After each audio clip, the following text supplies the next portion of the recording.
It's been over a year since the Hall of Trials revamp in July 2024, and a couple of months ago, Smallgate had the seasonal PvE content rotation changes where not all PvE content would be up at the same time, it'd only be 3 pieces of content. With the most recent one, you can see there is no Hall of Trials, which kind of sucks. We had one for the first 2, but as of the most recent one, there is nothing, which to me means that they've kind of given up on the game mode, which I'm not surprised by. Like, Hall of Trials was my favorite game mode of all the PvE game modes, and I'm pretty sad to see it go, but I also fully understand why they've given up on it, because most people just didn't like it. There's a chance that we get one in the next Shadow Company rotation, but we'll see.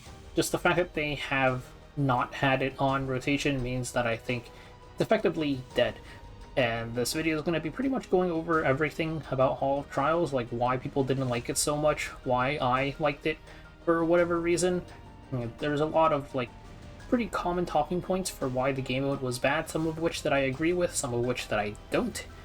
One important thing is the difference between good challenging PvE content and good casual PvE content.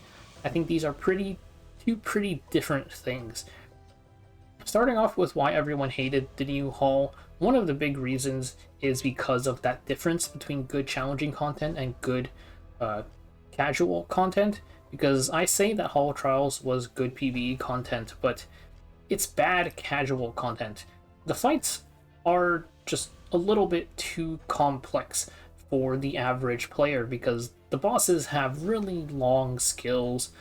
There's a lot of stuff to figure out, and once you've actually figured out what the boss does, you have the rotation-specific mechanics that you have to deal with. And sure, after you've gone through a full cycle of the bosses, on the boss reruns, the mechanics can roughly be the same, but they also change sometimes. Especially the rotation-specific mechanics change a lot, so you still have to figure that out. And then you have to figure out which of the boss's skills did or didn't change.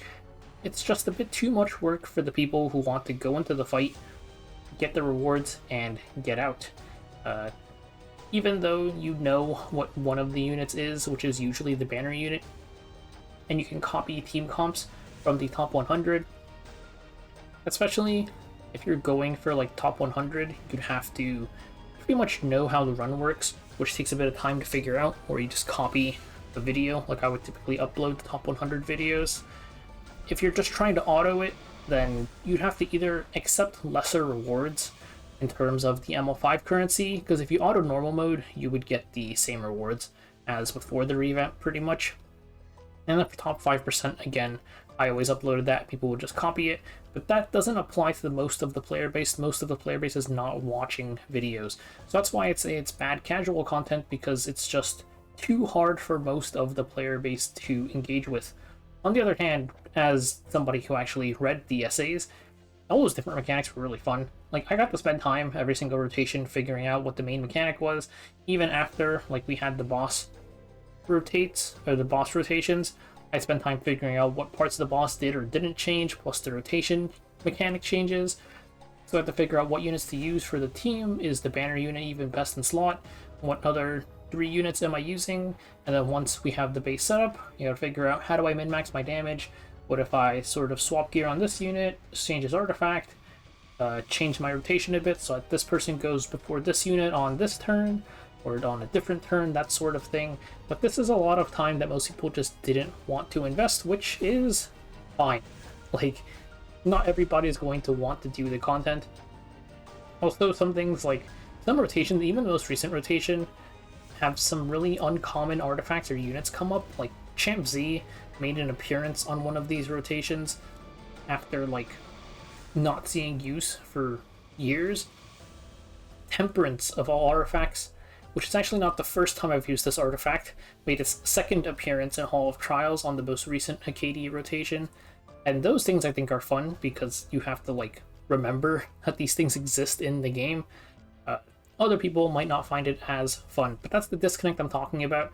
I think complicated can be fun if you want to engage with the content and figure everything out, but if you're just trying to get your rewards and get out, then it kind of sucks.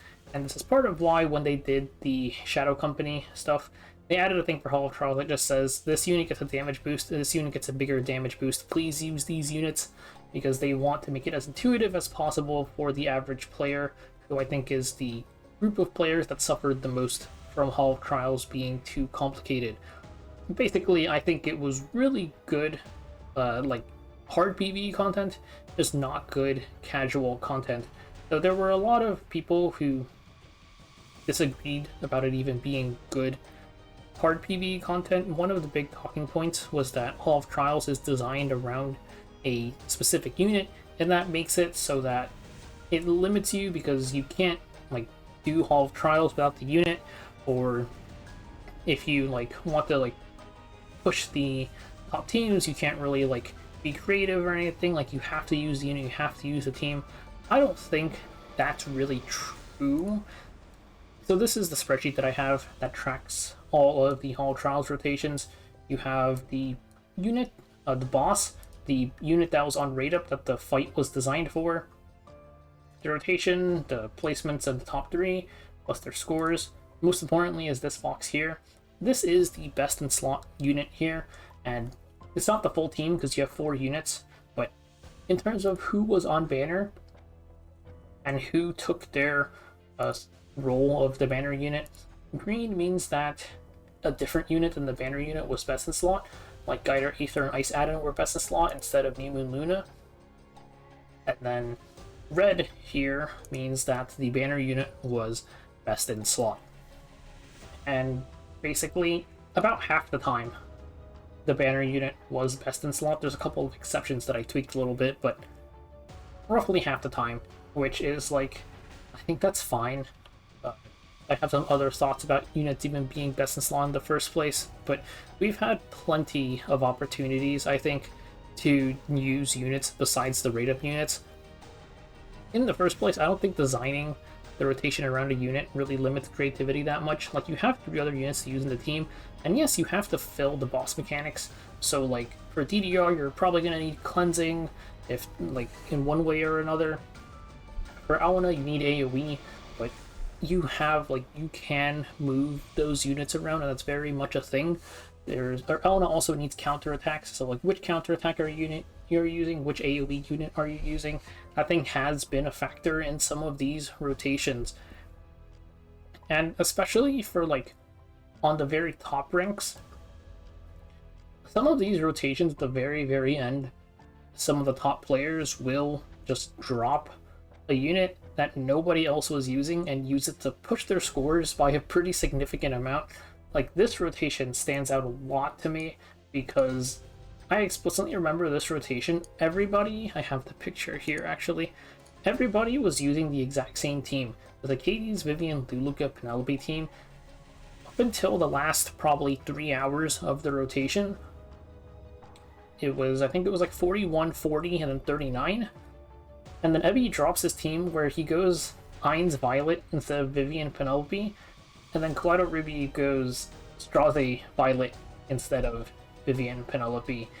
And I remember, like, the tanking was pretty hard for this rotation, but Vivian was a bit RNG to work with, and Straze was not.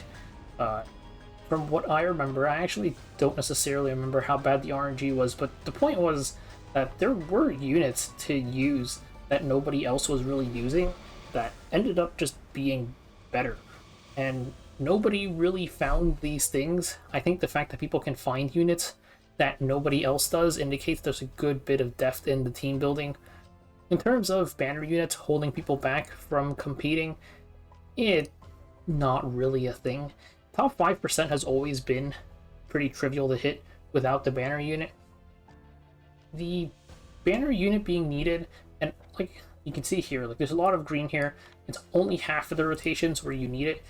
Even these rotations where you need it, it only really applies for top 100, because like I said, top 5% you don't need the banner unit. Some of these rotations you only really needed the banner unit for top 3 if you really cared that much. There are exceptions, because this one here, the Epic Ever World Cup banner, which the Mirror Tenebria, you'll notice Ebby24 is missing from these because I don't think he rolled for Tenebria, which was like, this sucks. It just kind of sucks having the banner unit be a specific ML5. There are some other rotations where this kind of happens though, and it's like So here, this is the guard captain crowd rotation, and Lionheart Cermia just outdamaged him. Even the second rotation was extra funny because we completely ignored the team building requirement, and we just said Lionheart Cermia still does more damage anyways. But this is like, she wasn't the banner unit, it's just she happened to be best in slot. So this one wasn't Smilegate's fault. And a lot of these rotations here for Death Dealer Ray want an attack stacker, and the best attack stacker in the game is Sylvain Sage Vivian. So you're gonna need her in order to get top 100 / top 3 for a lot of these rotations. And this is just like, you, besides Witch the Mere Tenebria, whoever Smilegate put as the banner focus, you really didn't need unless you were going for top 100. And then even then you still had cases where, like, because the unit wasn't, or because the best slot wasn't the banner unit, had an MO5 be best in slot. So the fight being designed around a specific unit isn't even the most limiting factor sometimes. And this kind of leads into the idea that restriction is even bad in the first place.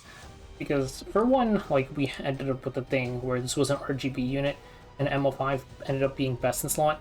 But you'll notice there's a certain character here, Ice Addon, that appears 4 times, and all 4 times she appears, these are stupidly high numbers. 286 million, 289 million, 259 million, 269 million. These 4 rank 1 scores are higher than the scores from the one where you could literally infinitely loop the game. I'm sure you could have gone higher because these were infinites, but like, Ice Addon, all 4 of these outscored the infinite rotation. If Ice Addon wasn't effectively banned from the game, and I made a video on this, they pretty much just banned her out of Hall of Trials. If this wasn't a thing, the entire game mode would just be, how do I slam Ice Addon into here and abuse her as hard as possible?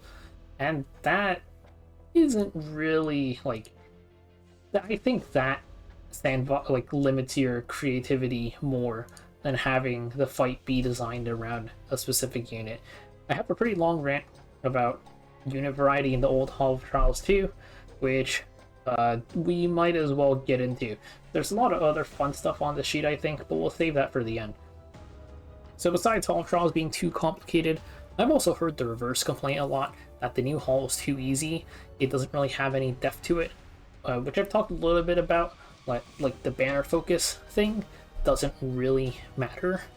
But the Hall of Trials is too easy, doesn't have any depth to it, and it's worse than the old Hall of Trials in this regard, and that I just kind of don't agree with at all. So let's talk a little bit about the old Hall of Trials first. Hall of Trials did exist for, like, I think a couple of years before the update in July 2024, and it cycled through, I think it was at first like 3, then they made it 4, and then later 5. Kayron, Nilgul, Xeno, Persimmon, Shadow, and Incomplete Fastus as the bosses. The original Hall of Trials was complete garbage. Like, there's no other way to describe it. Yeah, this is what the old Hall of Trials looked like. You take a dual attacker, you take a DPS, and you enter with just those 2 units. Dual attacks used to not increase the bar during the break phase, so a fast dual attacker like Conqueror Lilius was the best, because you could give Vigor, and if you made it really, really fast, her S1 would give your DPS an S1 turn basically, and they wouldn't lose their buffs. The biggest problem early on was the existence of Cermia, because Cermia, she's got her S1 dual attack, or extra attack EE. This one, 25% chance to get an extra attack when using her S1. So besides running a dual attacker with Cermia, you were praying for this to proc, because extra attacks would also not increase the gauge. Your optimal like break phase would literally be to go in, spam S1, and pray that this procs as many times as possible, which, like, that's not fun. You're just RNG checking every single rotation was like this, except for Xeno, because Xeno is ice. For Xeno, you would use either Charles or Landy instead. But whenever you could, it was just Cermia S1 spam, which I think kind of sucked. Going for high scores, like, at that point nobody pushed for top 100, I think like during this, like these got pretty competitive, honestly. A lot of these rotations got really competitive. Nobody did the old Hall of Trials top scores, like, because you were literally just RNG fishing every single rotation. Uh, Going for Dagger Sakara too, same thing. If you didn't have really good gear, you would just pray that Surmia procced a bunch of times, and you would just reset if she didn't. Really, really simple, and also really, really high RNG. I would say pretty much the worst of both worlds in terms of being any sort of real challenge. And Smallgate did eventually start utilizing team restrictions, which was really just they would ban fire heroes or ban warrior heroes every single rotation to just ban out Surmia from Hall of Trials. We had some other DPS heroes, but they did eventually just prevent people from using the two-man dual attack strategy as a whole, which let us shift to riveting teams like Angelica, two other dual attackers, one DPS, which we used like every single rotation instead. Every once in a while, with the team restrictions, you would find a different unit, but it was roughly the same thing. Like, you just put it in a random unit, auto, go, boom, and you're kind of done. Eventually, I stopped playing the game mode entirely because it was just really boring. Like, you go do the Thermia plus dual attacker thing for a few months and then swap to like 3 dual attackers plus Thermia or whatever DPS for a few months. And you get pretty sick of the game mode. Like, I've talked to some other people who have like done rankings in the new Hall of Trials, and it was pretty much the same thing. Like, there was just no point in playing the old Hall of Trials because RNG decided your score. You just spam dual attacks and pray that Thermia procs. One thing I will note is that I think it was after they added fastest to the rotation. I vaguely remember them doing a bit more work and trying to make people run real teams instead of dual attack spam, but most people were pretty checked out at that point. Like, anybody who actually played like PvE had a billion currency at that point, and there was really no reason to revisit the game mode. You would just go in. I didn't even go for SSS anymore. I just like A rank done, and I quit out. So that's when Smallgate decided, okay, we're gonna revamp Hall of Trials, add the ML5E, and force people to play this new game mode. And it was not perfect at first, honestly. Like, I think this rotation, while I had fun, was not very good because of a lot of issues with the mechanics. And eventually, I think around like here, honestly, was when they started making it proper and very low RNG, besides various other things that people would do. But after these few rotations and the adjustments, I think Hall of Trials had really become genuinely good, I'll say good challenging PvE content, because we've mentioned the casual issues. But basically, going back to my original point, I really don't think there was any depth or difficulty behind please Thermia 25%, please, please, please win the dice roll. For the old Hall of Trials, it was really just really, really bad. Like, the new Hall of Trials had a couple of RNG heavy rotation, like this Alexa rotation. I think it was like a 2% chance to get your perfect run or something. It might have been lower, I don't remember. But this was a 30% proc, and you proc 9. There was like some specific points to do it. It was still lower RNG than the Thermia rotation, and this rotation already made me very unhappy. And this just kind of made me like feel really justified in my decision to not interact with the old Hall of Trials at all. So yeah, I don't necessarily agree that the old Hall of Trials was better than the current one in terms of being challenging content. I will agree that it's better in terms of being casual content, but I think that's more so because ML5E currency didn't exist. Because, like I mentioned, if you wanted just a normal currency for the new Hall of Trials, you would auto on normal mode with like 4 random units, and you would get your SSS, and you would have the same normal currency reward as the previous one.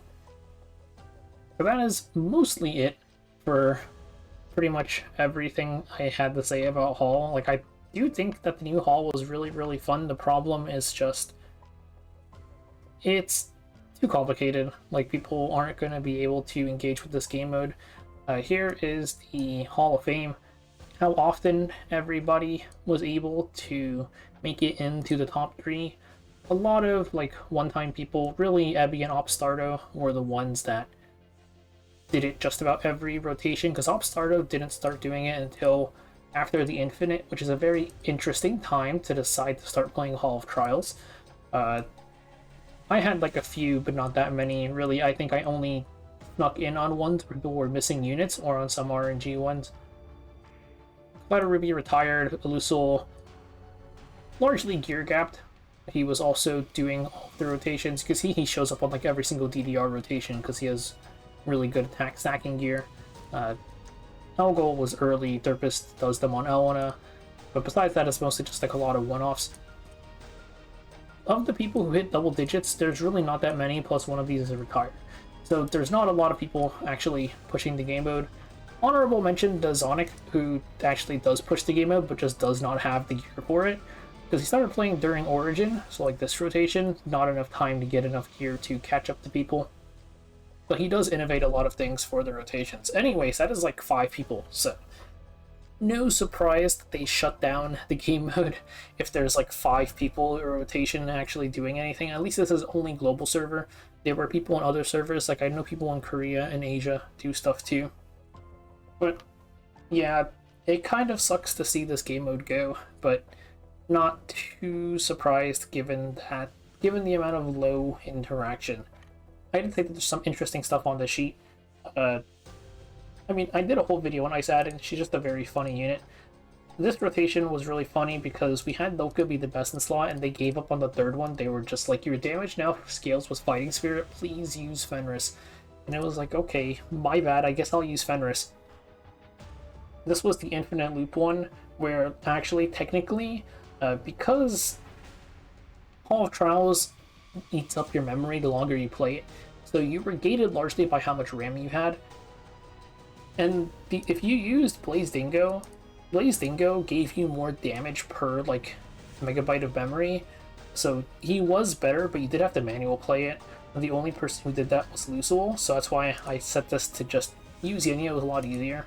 And then I put Blaze Dingo here because he had the highest possible score here as well, but Yenya was comfier to run, and because of people not actually like engaging with the game mode, it was possible to get top 100 with young Senya, and not everybody really did it.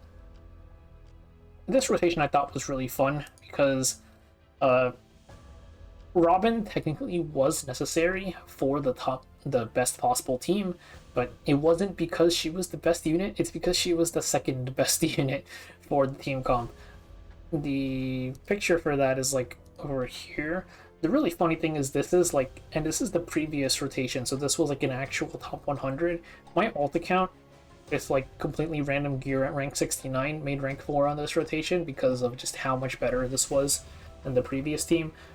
And the thing is, like, this was probably the only rotation I actually did significant things for the team building of the top teams, because originally people were doing like, I think it was Rowana, Armenta, Carrot, Robin, and I made everybody do Kyrus over Robin. You put Kyrus in the back, it was Rowana, Carrot, Armenta, Kyrus instead. And then at the very, very end, I think like probably 5 people ended up doing this actual best team, but over 90% of the top 100 was actually just running the version without Robin, so I gave her the Kyrus, and then later on we swapped. This was an RNG Dust Devil proc rotation, and this one was kind of funny because Fur and Furin were both supposed to be best in slot, but Furin was not actually the best in slot unit. We just gave it, like, only Fern was needed. The other units were Luluka and I think Cowrick were the people used instead of Furin, so I just split it 50-50 here. Yeah, fun game mode, like, but just the way it works is not being engaged with by people, sadly. Anyways, see you guys around if they ever put up another hall rotation. We'll be back at it again.